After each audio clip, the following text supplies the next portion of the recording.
Jugamos desde que nacemos y así vamos conociendo nuestro entorno y relacionándonos con otras personas.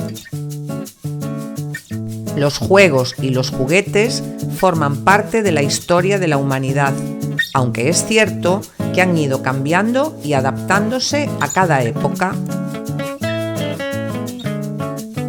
En este reto participaréis en un debate en el que tendréis que defender una postura sobre los juegos tradicionales o modernos. Para poder construir los argumentos bien a favor o en contra, recopilaréis información a través de entrevistas a personas de vuestro entorno. ¿Quién convencerá al público? ¿Seréis capaces de llegar a un acuerdo?